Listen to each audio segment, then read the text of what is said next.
Shyam tutorials में आज हम लोग डिस्टेंस एंड डायरेक्शन यानी दिशा और दूरी का पार्ट थर्ड यानी तीसरा भाग पढ़ेंगे, जो बेहद इम्पोर्टेंट कॉन्सेप्टुअल गांव शहर से संबंधित जो प्रश्न होता है उससे संबंधित प्रश्नों को हल करेंगे, जो CGPSC, Vyapam, SSC, railway, bank या अन्य भी कॉम्पिटिटिव एग्जाम यानी प्रतियोगी परीक्षा है उनमें ऐसा सवाल आप बहुत ही देखे होंगे, मैक्सिमम पूछा जाता है। तो उस टाइप से जुड़े हुए प्रश्नों को कैसे हल करेंगे, इसके कॉन्सेप्ट और प्रश्न के बारे में समझेंगे। तो जो भी हमारे चैनल श्याम ट्यूटोरियल से नए नए जुड़े हैं वो प्लीज़ हमारे चैनल को सब्सक्राइब जरूर कर लें और वीडियो आधा अधूरा न देखें, जिससे क्या होता है आपका कॉन्सेप्ट क्लियर नहीं हो पाता है। आप वीडियो को पूरा देखें जिससे आप सब कुछ आसानी से समझ सकें, और सभी वीडियो को लाइक जरूर करें, एक दूसरे तक शेयर भी करें और कमेंट्स करना तो बिल्कुल भी न भूलें। तो आज का यानी जो तीसरा भाग है डिस्टेंस एंड डायरेक्शन का, उसका पहला प्रश्न हम लोग जो बोर्ड पर लिखा हुआ है उसको अभी जस्ट हल करने वाले हैं। प्रश्न है 5 गांव PQRST एक दूसरे के नजदीक है। PQ के पश्चिम में है, RP के दक्षिण में है, TQ के उत्तर में है तथा S T के पूरब में है। तो S के सापेक्ष R किस दिशा में है? ध्यान देंगे, ये जो मेन कॉन्सेप्ट है ये नॉर्थ यानी उत्तर, ये साउथ यानी दक्षिण, ये ईस्ट यानी पूरब, ये वेस्ट यानी पश्चिम। इस कॉन्सेप्ट का पालन जरूर करना है, तभी आप क्वेश्चन को आसानी से बना सकते हैं, ठीक है। और इसके बाद जो भी प्रश्न में बोले उसके अनुसार से सिस्टमैटिक ढंग से बनाएंगे। तो 5 गांव है PQRST दिया हुआ है, 5 गांव PQRST, जिसमें PQ के पश्चिम में है। ध्यान देंगे P जो है वो Q यहाँ होगा, मान लीजिए उसका पश्चिम इस साइड में यानी P हो जाएगा। Q का पश्चिम कितना किलोमीटर वगैरह है वो नहीं दिया हुआ है, लेकिन बोलता है P Q के पश्चिम में है। उसके बाद R P का दक्षिण है। ध्यान देंगे P यहाँ है तो इसका दक्षिण नीचे की ओर होगा R P के दक्षिण में है। T Q के उत्तर में है। अब देखिए T के बारे में क्या बोला, वो Q के उत्तर में है यानी ऊपर, तथा S T का पूरब में है यानी T यहाँ, अब T का पूरब में हो जाएगा S। 1 2 3 4 5 लोग बैठ गए। यही प्रश्न इतना ही दिया था और 5 ही के बारे में चर्चा था। अब लास्ट ध्यान देंगे क्या जो बताना है, S के सापेक्ष, बहुत सारे लोगों का कंफ्यूजन यहाँ भी रहता है।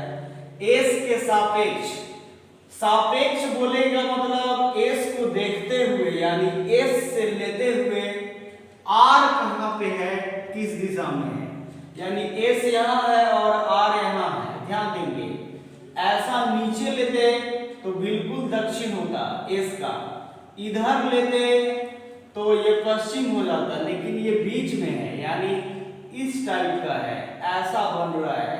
तो ये दक्षिण और पश्चिम के बीच में हो गया, यानी फाइनल आंसर हो जाएगा दक्षिण पश्चिम, इंग्लिश में साउथ वेस्ट।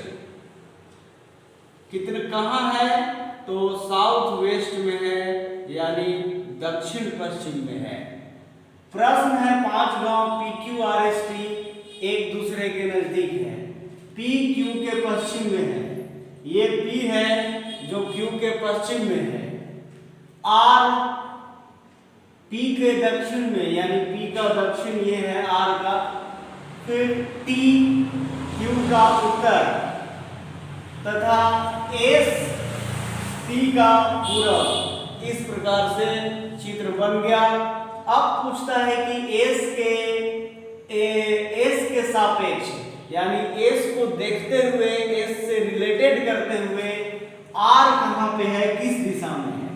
तो S का नीचे ये दक्षिण हो जाएगा, इधर ये पश्चिम हो जाएगा। दक्षिण और पश्चिम के बीच में है R, यानी दक्षिण पश्चिम में है south west. Final answer R जो है वो दक्षिण पश्चिम में है S के तुलना में। अगला प्रश्न है, गांव B A के उत्तर में है, गांव C B के पूरब में है, D बाएं है गांव A के, तो गांव C के सापेक्ष में D किस दिशा में है। मेन ये डायरेक्शन तो जानते ही है, north south east west. East का मतलब पूरब, साउथ दक्षिण, नॉर्थ उत्तर, वेस्ट पश्चिम। अब इसी के आधार पर बनाते हैं प्रश्न। गांव B A के उत्तर में है, यानी A यहां इसके उत्तर में हो गया गांव B। फिर बोलता है C जो है वो गांव C B के पूरब में है, यानी B यहां है तो B के पूरब यानी इधर की ओर, यहां पे गांव C है। फिर बोलता है D बाएं है गांव A के, यानी D बायां मतलब इधर लेफ्ट हो जाएगा A का, ये यानी D A B C 4 ही गांव था यहां। अब बोलता है गांव C के सापेक्ष में, मतलब वही सेम C को देखते हुए D किस दिशा में है। ध्यान देंगे यहाँ C यानी नीचे, C का ये पॉइंट है तो यहाँ नीचे ये दक्षिण हो गया, इधर समझने के ख्याल से ये पश्चिम हो गया, परंतु D जो है वो बीच में आ रहा है, यानी आंसर क्या होगा, तो दक्षिण पश्चिम, इसका भी फाइनल आंसर यानी साउथ वेस्ट होगा। ध्यान देंगे एक बार फिर से, आंसर फाइनल दक्षिण पश्चिम, यानी डी जो है साउथ वेस्ट में है, किससे, सी से। तुलनात्मक डी किस दिशा में है, यानी बताना डी का है, तुलना सी से करते हुए, सी को देखते हुए। गांव बी ए के उत्तर में है, तो मान लिए ए यहाँ, उसके उत्तर में बी। फिर बोलता है सी जो है वो बी के पूरब में, यानी इधर। फिर डी बायां है ए के, ए यहाँ उसका बायां तरफ डी। तो गांव सी के सापेक्ष में, यानी यहां से देखते हुए डी किस दिशा में है, यानी दक्षिण पश्चिम, साउथ वेस्ट, दक्षिण पश्चिम दिशा में है। किलोमीटर मीटर तो नहीं प्रश्न में है, लेकिन किस दिशा में है, तो दक्षिण पश्चिम में। इस प्रकार के प्रश्नों को आसानी से डायरेक्शन वाइज करके बना सकते हैं, बेहद इंपॉर्टेंट पूछा हुआ प्रश्न है सर। आर पी के पश्चिम में है, टी एस के पूरब में है, पी एस के उत्तर में है, तो आर के सापेक्ष टी किस दिशा में है। ध्यान देंगे, जैसे बोले एज इट इज वैसे बनाएंगे। आर जो पी के पश्चिम, यानी P A starting point, R P का पश्चिम, पी यहाँ आप सब नहीं जानते होंगे, तो ये उत्तर, ये दक्षिण, ये पूरब और ये पश्चिम होता है। तो आर पी का पश्चिम, पी का पश्चिम यानी इधर हो जाएगा आर। फिर बोलता है टी एस का पूरब। अब यहाँ ध्यान दीजिए, तो टी और एस का कोई कॉम्बिनेशन नहीं दिया है, तो आप चाहे तो साइड में बना लेंगे। टी एस के पूरब में है टी, एस का पूरब इधर होगा, पर अभी मिला नहीं है तो आगे कंबाइन कर देंगे।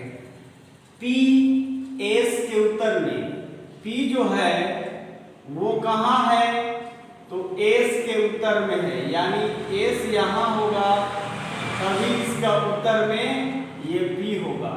और पिछले कंडीशन में ही आया था कि एस मतलब टी जो है वो एस का पूरब में है, टी जो है वो एस का पूरब में, यानी ये टी का जगह होगा।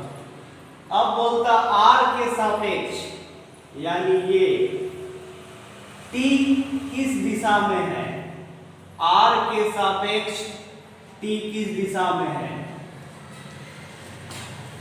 मतलब आर के सापेक्ष मतलब आर को देखते हुए, तो यहां ध्यान देंगे नीचे दक्षिण हो जाएगा और इधर पश्चिम। आर से यदि स्टार्टिंग पॉइंट लेंगे, क्योंकि आर के सापेक्ष में टी किस दिशा में है, यानी टी का हमको बताना है किससे, आर से, तो आर का नीचे ये दक्षिण और इधर पूरब, यानी दक्षिण पूरब में है। इंग्लिश में इसको बोलते हैं साउथ और ईस्ट, दक्षिण पूरब होगा फाइनल आंसर। इस प्रकार से प्रश्नों को हम लोग बनाते हैं। प्रश्न में जैसा बोला है आर पी के पश्चिम में, यानी पी का पश्चिम इधर आर हो गया, फिर टी एस का पूरब, पी एस के उत्तर में है यानी ऊपर में है। अब बोलता है आर के सापेक्ष टी किस दिशा में है, यानी टी दक्षिण पूरब, साउथ ईस्ट होगा। एस ई यानी साउथ मतलब दक्षिण, ईस्ट का मतलब पूरब। पूरब को पूरब कहा जाए, उत्तर पश्चिम को पश्चिम कहा जाए, दक्षिण पश्चिम को पश्चिम कहा जाए, और आगे भी इसी प्रकार परिवर्तन का क्रम जारी रहे तो उत्तर को क्या कहा जाएगा। ध्यान देंगे कैसे बनाएंगे पार्टिकुलर। 4 डायरेक्शन होते हैं, उत्तर, दक्षिण, पूरब और ये पश्चिम, परंतु दोनों के बीच बीच का भी डायरेक्शन यहाँ लेना है। ये उत्तर पूर्व हो जाएगा, ये दक्षिण पूर्व हो जाएगा, और ये दक्षिण और पश्चिम के बीच में तो दक्षिण पश्चिम हो जाएगा, और ये उत्तर और पश्चिम के बीच में है तो उत्तर पश्चिम हो जाएगा। ये इस प्रकार का डायरेक्शन हो गया, यानी 4 4 8। ठीक है, अब इसके अनुसार जैसे बोले मेन डायरेक्शन हुआ, इसके अनुसार बोलता क्या है, जैसे हम लोग जो मेन डायरेक्शन बना रहे हैं तो वो क्या बोला, ये और ये, यही डायरेक्शन हुआ। वो बोलता है दक्षिण पूरब, तो दक्षिण और पूरब के बीच का ये रीजन हुआ। दक्षिण पूरब तो वो क्या कहता है, पूरब कहता है। ध्यान देंगे जो बोल रहा है वैसे लिखिए। अब आप समझिए ये पूरब है तो इसका जस्ट उल्टा पश्चिम होता है, पर क्वेश्चन में और भी कंडीशन दिया है, चाहे तो हम डायरेक्ट लिख सकते हैं, लेकिन दिया है तो उसको भी फॉलो करेंगे। उत्तर पश्चिम यानी ओरिजिनल देखिए, उत्तर और पश्चिम क्या होता है, ये होता है, ये उत्तर, यहाँ देखिए ये उत्तर और ये पश्चिम के बीच का ये उत्तर पश्चिम होता है, इसको पश्चिम कह रहा है। हम आगे भी बोले थे कि ये पूरब है तो जस्ट उल्टा उसका पश्चिम, ये सामने होगा उल्टा ऑपोजिट, वही चीज वो क्लियर किया। आगे बोला दक्षिण पूरब को पूरब कहा जाए, उत्तर पश्चिम को पश्चिम कहा जाए, उत्तर और पश्चिम को पश्चिम कहा जाए, और दक्षिण पश्चिम को, सॉरी कुछ गलत लिख दिए हैं, देखेंगे प्रश्न में। यहाँ दक्षिण पश्चिम को दक्षिण था, वो गलत से हम पश्चिम लिख दिए थे। दक्षिण पश्चिम को दक्षिण कहा जाए। ओरिजिनल देखिए कि दक्षिण और पश्चिम कहाँ होता है, तो दक्षिण ये होता है और पश्चिम ये इसके बीच में, यानी दक्षिण पश्चिम को वो क्या कहता है, पश्चिम कहता है। तो ये पश्चिम हो गया, तो ये दक्षिण पश्चिम को दक्षिण कहता है। सॉरी प्रश्न में दक्षिण दिया है, तो ये पूरब पश्चिम हो गया, ये दक्षिण, तो ये जस्ट इसका उल्टा उत्तर होगा ना। अब यहाँ देखिए, मतलब आप जैसे दिया वैसे निकाल दिए, और आप ऑलरेडी भी जानते हैं कि उत्तर का उल्टा दक्षिण, पूरब का उल्टा पश्चिम। एक भी डायरेक्शन मिल गया तो आप निकाल सकते हैं। ओरिजिनल ये डायरेक्शन है, ये उत्तर, ये दक्षिण, ये पूरब, ये पश्चिम। उत्तर और पूरब के बीच में उत्तर पूर्व, दक्षिण और पूरब के बीच में दक्षिण पूर्व, दक्षिण और पश्चिम के बीच में दक्षिण पश्चिम, उत्तर और पश्चिम के बीच में उत्तर पश्चिम। तो वहां प्रश्न में बोला था दक्षिण पूरब, तो दक्षिण पूरब ये था, इसको पूरब कहा। फिर आगे बोला था उत्तर पश्चिम, यानी ये डायरेक्शन को वो पश्चिम कहा। मेन डायरेक्शन को देखिएगा। फिर बोलता है दक्षिण पश्चिम को दक्षिण कहा। तीन डायरेक्शन तो दक्षिण का उल्टा जस्ट उत्तर, बोला भी नहीं। आगे यही परिवर्तन का क्रम जारी रहे या नहीं भी बोले तो हम लोग तुरंत निकाल देंगे, ये उत्तर हो गया। ठीक है, अब वो प्रश्न में पूछ रहा है तो ऐसे ही परिवर्तन जारी रहे तो उत्तर क्या होगा, मतलब नॉर्थ डायरेक्शन कहाँ पे है। देखिए ओरिजिनल नॉर्थ डायरेक्शन तो आप देखिए यहाँ होता है, यानी ओरिजिनल उत्तर तो यहीं पे होगा। मतलब ओरिजिनल का निकालना रहता है, इस टाइप का कंडीशन दिया हुआ है तो ओरिजिनल उत्तर जो होगा वो उत्तर और पश्चिम के बीच में होगा, यानी उत्तर पश्चिम दिशा में, यानी नॉर्थ और वेस्ट। मतलब आपको जैसे भी वो कंडीशन दिया हुआ है तो कंडीशन के अकॉर्डिंग उसको फिट करेंगे। ठीक है, एक ओरिजिनल बना लेंगे और फिर उसके अनुसार जैसा दिया हुआ है उसको बना लेंगे। फिट करने के बाद बोलता जो भी डायरेक्शन बोले, जैसे इसमें उत्तर बोला तो ओरिजिनल उत्तर कहाँ होगा, तो ये मेन ओरिजिनल उत्तर वो डायरेक्शन का होता है, यानी यहाँ के अनुसार ये तो किसके बीच में आएगा, तो उत्तर और पश्चिम के बीच में। मान लीजिए दक्षिण पूछता तो ओरिजिनल दक्षिण ये दक्षिण और पूरब के बीच में आता। पूरब के बारे में पूछता तो उत्तर और पूरब के बीच में। पश्चिम के बारे में पूछता तो दक्षिण और पश्चिम के बीच में, यानी ओरिजिनल मेन है, उसको ध्यान रखे रहना है। लास्ट में जो भी पूछता है वो ओरिजिनल के हिसाब से पूछता है। तो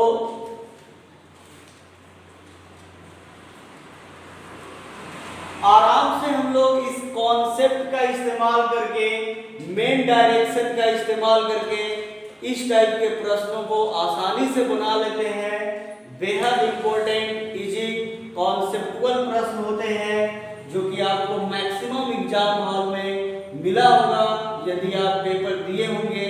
अन्यथा आप सेट वगैरह भी देखेंगे, प्रैक्टिस सेट, तो उसमें भी मिला होगा इस प्रकार का प्रश्न।